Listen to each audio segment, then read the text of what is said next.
محمد رسول الله لا إله إلا الله محمد رسول الله لا إله إلا الله محمد رسول الله. السلام علیکم ورحمۃ اللہ وبرکاتہ. اعوذ باللہ من الشیطان الرجیم. بسم اللہ الرحمن الرحیم.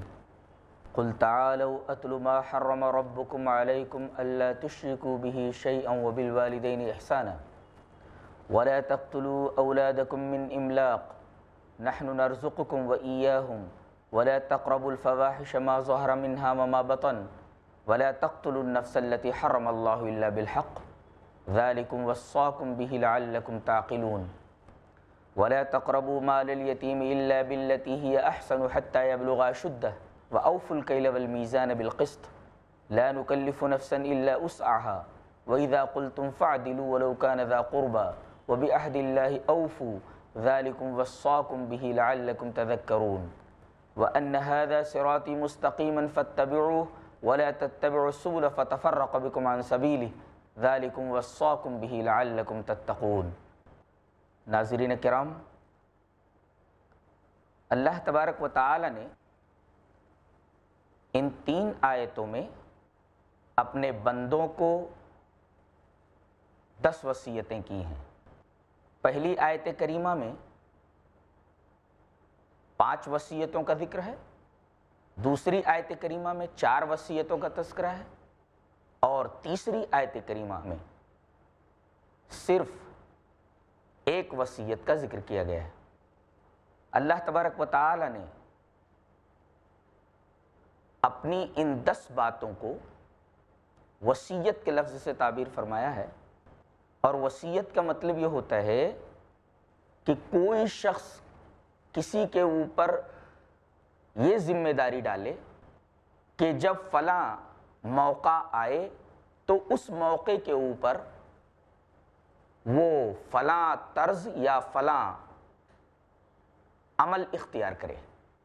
اور اس کو وصیت سے اس لیے بھی تعبیر کیا گیا کہ وصیت کا نفاذ ضروری ہوتا ہے. پتہ یہ چلا کہ ان 3 آیتوں کے اندر جو 10 وصیتیں بیان کی گئی ہیں، اگر ان 10 وصیتوں کو معاشرے میں نافذ کر دیا جائے تو معاشرہ جنت نشاں بن جائے. تو آئیں سب سے پہلے پہلی آیت کریمہ کے پہلے لفظ کے اوپر نظر ڈالتے ہیں. آیت کریمہ لفظ قل سے شروع ہوتی ہے. قل، آپ کہہ دیجئے. اس کا مطلب یہ ہوا کہ اللہ تبارک و تعالی اپنے نبی سے یہ کہتا ہے کہ آپ کہہ دیجئے. اس کا مطلب وہ تو کہہ ہی رہا ہے، اور یہ بات اپنے نبی سے بھی کہلوا رہا ہے کہ آپ بھی کہہ دیجئے. اس سے ایک نکتہ مستفاد ہوتا ہے، وہ یہ کہ شریعت میں حجت صرف 2 ہی چیزیں ہیں. ایک اللہ تبارک و تعالیٰ کا قرآن، اور دوسرے اس کے رسول جناب محمد رسول اللہ صلی اللہ علیہ وسلم کا فرمان. تو اللہ نے فرمایا کہ آپ کہہ دیجئے. کیا کہنا ہے؟ کہیے تعالو، تم لوگ آؤ. ناظرین کرام، عربی میں آنے کے لیے کئی اسالیب ہیں، کئی طریقے ہیں، اور کئی الفاظ استعمال کیے جاتے ہیں. مثلا ایتے، آؤ. اسی طریقے سے ایک لفظ آتا ہے جاء، بھی آنے ہی کے معنی میں. ایک لفظ اور ہے ہلما، آنے ہی کے معنی میں. حیت لک، یہ بھی آنے ہی کے معنی میں. لیکن اللہ تبارک و تعالی نے یہاں اور کوئی لفظ استعمال نہ کر کے یہ جو تعالو کا لفظ استعمال فرمایا ہے، اس کی خاص وجہ ہے. وجہ یہ ہے کہ جب تعالو کہہ کر کے بلایا جاتا ہے کہ تم لوگ آؤ، تو یہ لفظ یہ بتاتا ہے کہ اس کے بعد جو کہی جانے والی بات ہے وہ انتہائی اہم ہے. مثلا اللہ تبارک و تعالی نے سورہ آل عمران میں ارشاد فرمایا قُلْ يَا أَهْلَ الْكِتَابِ تَعَالَوْا إِلَىٰ كَلِمَةٍ سَوَاءٍ بَيْنَنَا وَبَيْنَكُمْ أَلَّا نَعْبُدَ إِلَّا اللَّهَ وَلَا نُشْرِكَ بِهِ شَيْئًا. آپ کہہ دیجئے کہ اے اہل کتاب، آؤ اس ایک کلمے کی طرف جو ہمارے اور تمہارے درمیان مشترک ہے، ہمارے اور تمہارے درمیان برابر ہے۔ ظاہر ہے کہ وہ کلمہ لا الہ الا اللہ جس میں اللہ تبارک و تعالیٰ کی توحید کا بیان ہے وہ ہے۔ ظاہر ہے کہ توحید انتہائی امپورٹنٹ اور انتہائی اہم بات ہے، اسی وجہ سے اللہ تبارک و تعالیٰ نے وہ بات بیان کرنے سے پہلے تعالو کا لفظ استعمال فرمایا ہے، آؤ۔ اس کا مطلب یہاں اس آیت کریمہ میں تعالو کہہ کر کے اللہ تبارک و تعالیٰ نے بہت اہم بات آگے بتلانی چاہیے۔ وہ بات کیا ہے؟ آؤ میں تمہیں بتاؤں، اتلو میں تمہیں بتاؤں۔ عربی زبان میں تلا یتلو کا مطلب ہوتا ہے یکے بعد دیگرے آنا، جیسے کہا جاتا ہے جاؤ واحدن تلو الاخر، وہ آئے یکے بعد دیگرے۔ ایک ہے قرآن کا پڑھنا، ایک ہے قرآن حکیم کی تلاوت کرنا۔ تو قرآن حکیم کے پڑھنے کے لیے ایک لفظ استعمال کیا جاتا ہے تلاوت، یعنی یہ عمل مسلسل ہونا چاہیے۔ ایک مرتبہ قرآن حکیم کا پڑھنا کافی نہیں ہے، بلکہ یہ ایک طویل عمل اور زندگی بھر کا عمل ہے کہ آدمی برابر اللہ تبارک و تعالیٰ کے اس کلام سے اپنا رابطہ رکھے، اللہ تبارک و تعالیٰ کے اس کلام سے اپنا تعلق استوار رکھے، برابر اس کو پڑھتا رہے، اس کو سمجھتا رہے اور اس کے اوپر عمل کرتا رہے۔ اللہ تبارک و تعالیٰ نے یہاں اپنے نبی سے یہ کہلوایا کہ کہو کہ آؤ میں تمہیں بتاؤں، بتانے کے لیے اتلو کا لفظ استعمال کیا گیا، یعنی یہ بات بار بار بتانے کے لائق ہے اور بار بار بتائے جانے کے قابل ہے۔ یہ بات اتنی اہم ہے کہ لوگوں کے سامنے بار بار بیان کرنا چاہیے۔ وہ بات کیا ہے؟ ما حرم ربکم علیکم، میں یہ بات بتاؤں کہ تمہارے رب نے تمہارے اوپر کیا حرام کیا ہے۔ اس میں پہلا نقطہ تو یہ معلوم ہوا کہ تحلیل اور تحریم کا مکمل اختیار صرف اللہ تبارک و تعالیٰ کو ہے۔ وہی کسی چیز کو حلال کر سکتا ہے اور وہی کسی چیز کو حرام کر سکتا ہے، یہاں تک کہ بغیر اس کی اجازت کے، بغیر اس کی اذن کے نبی بھی کسی چیز کو حلال یا حرام نہیں کر سکتا۔ آپ کو معلوم ہے کہ نبی اکرم صلی اللہ علیہ وسلم نے اپنے اوپر ایک چیز حرام کر لی تھی تو باقاعدہ اس کے لیے ایک سورہ کریمہ نازل فرمائی گئی جس کا نام ہی تحریم ہے۔ تحریم کا مطلب حرام کرنا، اور یہ فرمایا گیا یا ایھا النبی لم تحرم ما احل اللہ لک، کہ اے نبی اس چیز کو تم کیوں اپنے اوپر حرام کرتے ہو جو اللہ نے تمہارے لیے حلال کر دیا ہے۔ پتہ یہ چلا کہ اللہ تبارک و تعالیٰ اگر کسی چیز کو حرام کر دے تو بغیر اس کی اجازت کے نبی بھی اس حلال چیز کو حرام نہیں کر سکتا، نہ اپنے اوپر نہ کسی اور کے اوپر۔ اہل جاہلیت کا یہ طریق تھا کہ وہ اپنی مرضی سے کسی چیز کو حلال کر لیتے تھے اور اپنی مرضی سے کسی چیز کو حرام کر لیتے تھے۔ حضرت ابن عباس رضی اللہ تعالیٰ عنہما کی یہ روایت پیش نظر رکھیں۔ روایت اس طرح، وعن عبداللہ ابن عباس رضی اللہ تعالیٰ عنہما قال کان اہل الجاہلیت یاکلون اشیاء ویترکون اشیاء تقذرا فبعث اللہ تعالیٰ نبیہ وانزل کتابہ وأحل حلاله وحرم حرامه فما أحل فهو حلال وما حرم فهو حرام وما سكت عنه فهو عفو، رواہ ابو داؤد فی کتاب الاطعمہ۔ حضرت امام ابی داؤد رحمہ اللہ اس حدیث پاک کو ایسے ہی ابو داؤد کے اندر کتاب الاطعمہ جہاں کھانے پینے کا بیان ہے وہاں لائے ہیں، راوی حضرت عبداللہ ابن عباس ہیں۔ حضرت عبداللہ ابن عباس فرماتے ہیں کہ جاہلیت کے لوگوں کا یہ طریقہ تھا کہ وہ اپنی مرضی سے کسی چیز کو حلال کر کے کھایا کرتے تھے اور اپنی مرضی سے کسی چیز کو حرام کر کے اسے چھوڑ دیا کرتے تھے، یعنی وہ خود تحلیل اور تحریم کے منصب کے اوپر بیٹھ گئے تھے اور انہیں تحلیل اور تحریم کا اختیار جیسے مل گیا ہو، کسی چیز کو حلال کر دینا، کسی چیز کو حرام کر دینا۔ تو اللہ تبارک و تعالی نے اپنے نبی کو بھیجا، فبعث اللہ تعالی نبیہ، اللہ تعالیٰ نے اپنے نبی کو بھیجا، وانزل کتابہ، اور اپنی کتاب نازل فرمائی، فما احل فہو حلال، اور جو اپنی کتاب میں اس نے حلال کر دیا اور اپنے رسول کے ذریعے جس چیز کو حلال کر دیا وہ حلال، وما حرم فہو حرام، اللہ نے اپنی کتاب کے اندر جس چیز کو حرام کر دیا اور اپنے رسول کے ذریعے جس چیز کو حرام قرار دے دیا وہی حرام ہے، وما سکت عنہ فہو عفو، اور جس چیز سے خاموشی اختیار کر لی، سکوت اختیار فرما لیا، وما عفو عنہ ہے، آدمی چاہے تو استعمال کرے، آدمی چاہے تو اسے استعمال نہ کرے۔ اس حدیث پاک سے یہ معلوم ہوا کہ آدمی کو یہاں تک کہ نبی کو بھی یہ اختیار نہیں ہے کہ وہ تحلیل اور تحریم کے منصب پر خود ہی بیٹھ جائے. تحلیل اور تحریم کا، حلال کرنے کا اور حرام کرنے کا مکمل اختیار اللہ تبارک و تعالیٰ کو ہے. دوسری بات یہاں غور کرنے کے قابل یہ ہے کہ یہاں اللہ نے اپنا نام یعنی اسم الجلال ذکر نہیں فرمایا، بلکہ اپنی صفت ربوبیت ذکر فرمائی اور صفت ربوبیت کو کن کی طرف مضاف کیا. یعنی جیسے کہا جاتا ہے ابا نے یہ کہا، اور کوئی کہے میرے ابا نے ایسا کہا، تو یہاں اللہ تبارک و تعالی نے کہا تمہارے رب نے یہ چیز حرام کی ہے. پتہ یہ چلا کہ اللہ اپنے بندے کے لیے اگر کسی چیز کو حلال کرتا ہے تو یہ بندے کے حق میں مفید ہوتی ہے، اور اگر کوئی چیز اس کے حق میں حرام کرتا ہے، اس کے لیے حرام کرتا ہے، تو یہ بندے کے لیے فائدہ مند ہوتی ہے. اگر وہ اس کو استعمال کرے گا تو وہ چیز اس کے لیے انتہائی ضرر رساں ہوگی. اس لیے کہ جس طریقے سے ماں باپ مربی ہوتے ہیں، وہ اپنے بچوں کے لیے کوئی ایسی چیز دینے کے لیے تیار نہیں ہوتے جو ان کے حق میں مضر ہو، ان کے لیے نقصان دہ ہو. تو اللہ تبارک و تعالیٰ تو ہمارا رب ہے، تمہارا رب ہے، وہ کوئی ایسی چیز ہمارے لیے کیسے حلال کر سکتا ہے یا حرام کر سکتا ہے جو ہمارے حق میں مضر ہو اور ہمارے لیے مضرت رساں ہو. اس سے پیغام یہ ملا کہ اگر اللہ کی حلال کردہ چیزوں کو ہم حلال سمجھ کر کے استعمال کریں تو اس میں ہمارا ہی فائدہ ہے، اور اگر اللہ تبارک و تعالیٰ کی حرام کردہ چیزوں سے ہم دور رہیں، اس کو استعمال نہ کریں تو اس میں ہمارا ہی فائدہ ہے.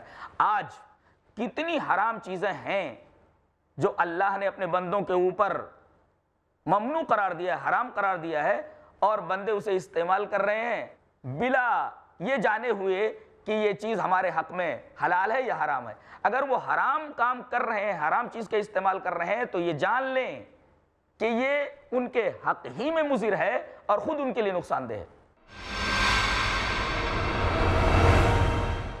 جناب محمد رسول اللہ صلی اللہ علیہ وسلم نے کسی امیر آدمی کو عقل مند نہیں کہا، بہت زیادہ پڑھے لکھے آدمی کو عقل مند نہیں کہا، دنیا کے اندر ہر جگہ گھومتا اس کو عقل مند نہیں کہا. مسلمانوں سنو، غور سے سنو، جھونپڑی میں کیوں نہ رہتا ہو، وہ اپنے آخرت کو یاد کرتا ہو، آنے والی زندگی کو یاد کرتا ہو. اللہ کے نبی اکرم صلی اللہ علیہ وسلم نے فرمایا اکثرهم للموت ذکرن، وہی عقل مند ہے جو موت کو زیادہ سے زیادہ یاد کرتا ہو. فکر آخرت، جانیے ہم سب کی حقیقی منزل جہاں ہم سب کو لوٹ کر جانا ہے. آ رہے ہیں 25 اگست سے ہر جمعہ 9:30 بجے صرف i+TV پر، بہتر زندگی کے لیے. نصیحت کرتے رہیں، یقیناً یہ نصیحت ایمان والوں کو فائدہ پہنچائے گی. قربانی کرنے والے بال و ناخن نہ تراشیں. حضرت ام سلمہ رضی اللہ عنہا سے روایت ہے کہ رسول اللہ صلی اللہ علیہ وسلم نے فرمایا، جب تم ماہ ذی الحجہ کا چاند دیکھ لو اور تم میں سے کسی کا قربانی کرنے کا ارادہ ہو تو اسے چاہیے کہ وہ جانور ذبح کرنے تک نہ اپنے جسم کا بال کاٹے اور نہ ہی ناخن تراشے.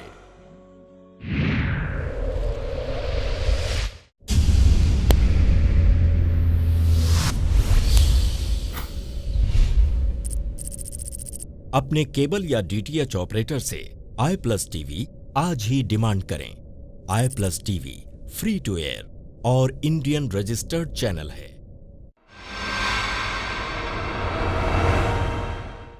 ناظرین کرام، یہاں ایک لفظ کو اچھی طرح اور سمجھ لیں، وہ لفظ حرام ہے.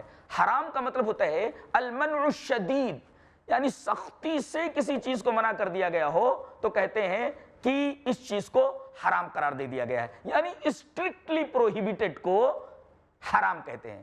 یعنی اگر اللہ یہ کہہ دے کہ یہ چیز حرام ہے تو اس کا مطلب یہ ہے کہ سختی سے منع کر دیا گیا ہے کہ بندہ اس چیز کو قطعاً کسی بھی صورت میں استعمال نہ کرے.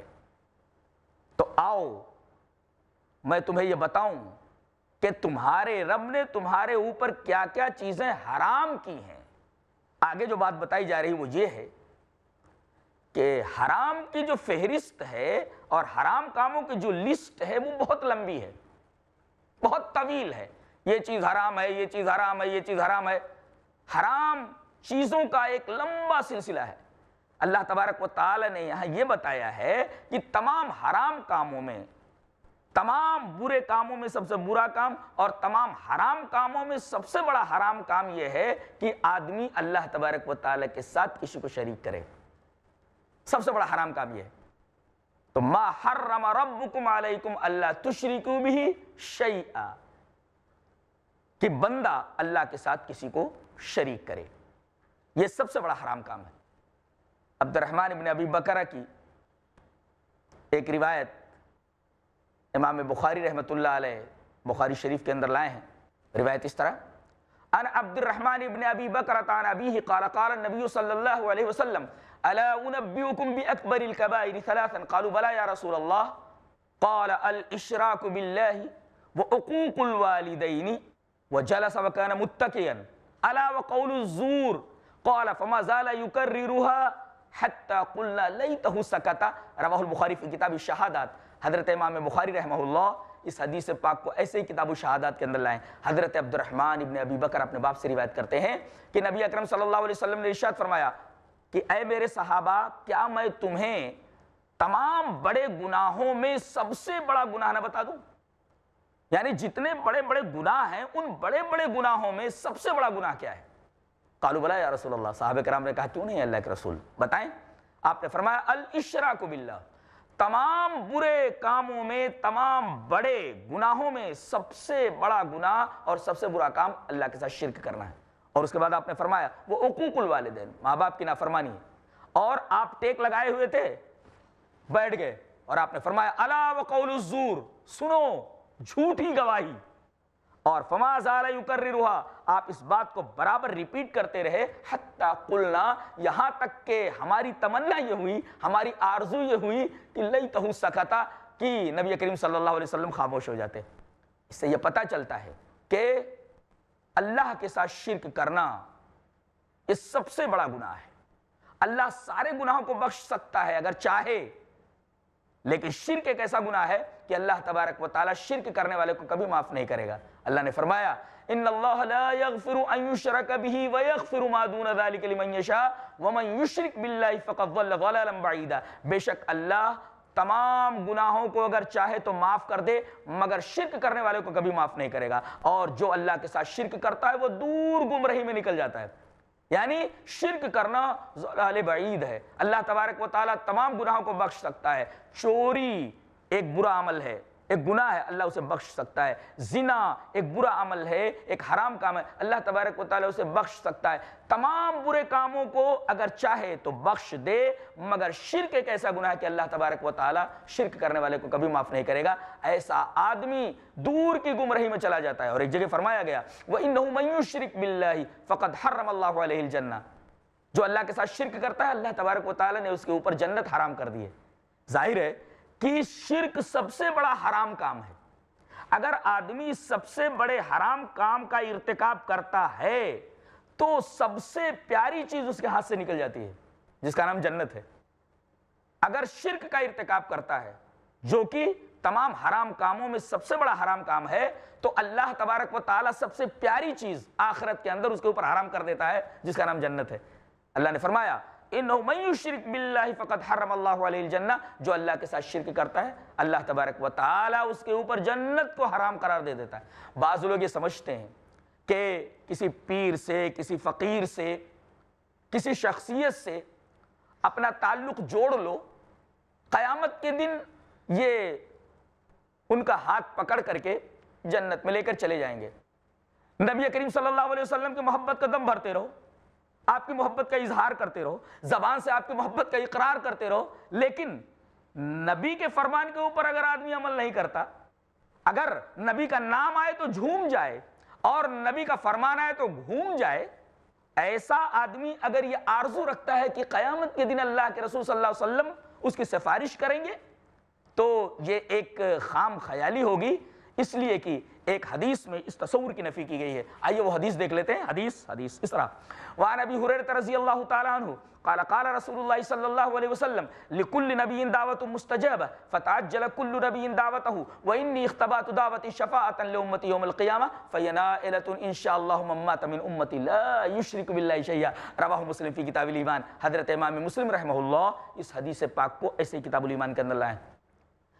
حضرت ابو ہریرہ رضی اللہ تعالیٰ عنہ فرماتے ہیں کہ نبی اکرم صلی اللہ علیہ وسلم نے ارشاد فرمایا کہ دنیا میں جتنے بھی انبیاء کرام آئے ہر ایک نبی سے اللہ تبارک و تعالیٰ نے یہ فرما دیا کہ تم بہت ساری دعائیں کرو گے میں قبول کروں گا, بہت ساری دعائیں کرو گے میں قبول نہیں کروں گا, لیکن ایک دعا کے بارے میں ضمانت دیتا ہوں, وہ دعا گارنٹیڈ ہے, مانگو گے ضرور قبول کی جائے گی.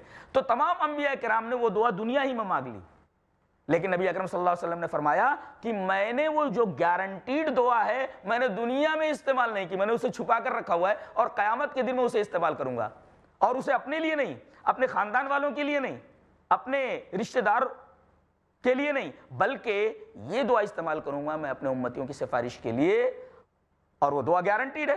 اب سارے امتی خوش ہو گئے کہ اس سفارش کے دائرے میں آ کر بخش دیے جائیں گے. اس کا جواب دیا گیا, اس تصور کی نفی کی گئی کہ فَيَا نَائِلَةٌ إِنشَاءَ اللَّهُ مَن مَّاتَ مِنْ أُمَّتِي لَا يُشْرِكُ بِاللَّهِ شَيْئًا, کہ جو اللہ کے ساتھ شرک کرے گا نبی کریم صلی اللہ علیہ وسلم کی سفارش اس کو قطعاً نصیب نہیں ہوگی. شرک اتنا بڑا گناہ ہے کہ اگر کوئی شخص مر جائے اور یہ یقین ہو جائے کہ یہ آدمی شرک ہی کے اوپر مرا ہے تو اس کے لیے دعائے مغفرت کرنا جائز نہیں, اس کی نماز جنازہ پڑھنا جائز نہیں, اس لیے کہ نماز جنازہ میں لوگ اس کی بخشش کی دعائیں ہی مانگتے ہیں. پتہ یہ چلا کہ اگر کوئی آدمی شرک کے اوپر مر جائے تو چاہے کتنا ہی قریبی کیوں نہ ہو, باپ ہو ماں ہو, تب بھی اس کی نماز جنازہ پڑھنا, اس کے لیے دعائے مغفرت کرنا جائز نہیں ہے. اللہ تبارک و تعالی نے سورہ توبہ کے اندر ارشاد فرمایا ما كان للنبي والذين آمنوا ان يستغفروا للمشركين ولو كانوا اولي قربى, نبی کے لیے یہ جائز نہیں ہے, مومنین کے لیے یہ جائز نہیں ہے. جن لوگوں نے ایمان کا اقرار کیا ہے ان لوگوں کے لیے, یہاں تک کہ نبی کے لیے بھی یہ جائز نہیں ہے, یہ درست نہیں ہے کہ وہ ایسے لوگوں کے لیے اللہ سے دعائے مغفرت کریں جو شرک کے اوپر مر گئے ہیں, جو شرک کرنے والے ہیں, اگرچہ وہ کتنے ہی قریبی نہ ہوں, ماں ہو باپ ہو کوئی بھی ہو. اس سلسلے میں نبی اکرم صلی اللہ علیہ وسلم کی وہ حدیث پیش نظر رکھیں. آئیے وہ حدیث دیکھ لیتے ہیں. حدیث اس طرح وعن ابی ہریرہ رضی اللہ تعالی عنہ قال زار النبی صلی اللہ علیہ وسلم قبر امہ فبکا وابکا من حولہ فقال استاذنت ربی فی ان استغفر لها فلم یوزن لی واستاذنته فی ان ازور قبرها فأذن لی فزور القبور فإنها تذکر الموت. رواہ مسلم فی کتاب الجنائز. حضرت امام مسلم رحمہ اللہ اس حدیث پاک کو ایسے ہی مسلم شریف کتاب الجنائز کے اندر لائیں. راوی حضرت ابو ہریرہ ہیں. حضرت ابو ہریرہ فرماتے ہیں کہ نبی اکرم صلی اللہ علیہ وسلم ایک دفعہ اپنی ماں کے قبر پر تشریف لے گئے. جانتے ہیں آپ کی والدہ کی قبر کہاں ہے؟ مکہ میں ہے کہ مدینہ میں ہے؟ جاننا چاہیے کہ آپ کی والدہ کی قبر نہ تو مکہ میں ہے نہ مدینہ میں ہے. آپ کی والدہ آپ کے والد عبداللہ کی لونڈی ام ایمن کے ساتھ مدینہ سے آ رہی تھیں. مدینہ اور مکہ کے درمیان ایک مقام ہے ابوا, وہاں پر پہنچیں تو وہیں پر انتقال ہو گیا. اس وقت نبی اکرم صلی اللہ علیہ وسلم 4 یا 6 سال کے تھے اور وہیں پر ان کو دفن کر دیا گیا. بعد نبوت نبی کریم صلی اللہ علیہ وسلم وہاں تشریف لائے اور جیسے ہی آپ ماں کی قبر پر پہنچے زارو قطار رونے لگے, اور آپ کو روتے دیکھ کر تمام صحابہ کرام زارو قطار رونے لگے.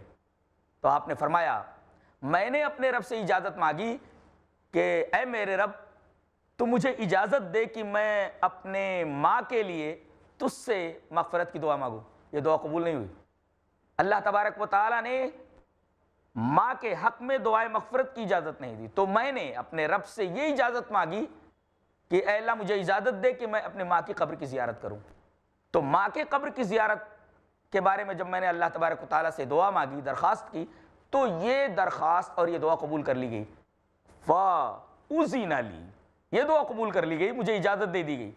تو فزور القبور، تو تم لوگ قبروں کی زیارت کرو، فإنها تذکر الموت، اس لیے کہ قبریں یا آخرت کو یاد دلاتی ہیں، موت کو یاد دلاتی ہیں۔ ناظرین کرام، آپ نے دیکھا کہ نبی کو اپنے ماں کے لیے دعائے مغفرت کی اجازت نہیں دی گئی۔ کیوں؟ اس لیے کہ نبی اکرم صلی اللہ علیہ وسلم کی والدہ نبی کے لائے ہوئے دین کے اوپر نہیں مری ہیں، ان کا انتقال نبی اکرم صلی اللہ علیہ وسلم کے دین کے اوپر نہیں ہوا ہے۔ ناظرین کرام، اس گفتگو کا وقت یہیں ختم ہوتا ہے، انشاءاللہ اگلی نشست میں پھر دوبارہ آپ سے ملاقات ہوگی انشاءاللہ۔ السلام علیکم ورحمۃ اللہ وبرکاتہ۔ محمد رسول الله، لا إله إلا الله محمد رسول الله، لا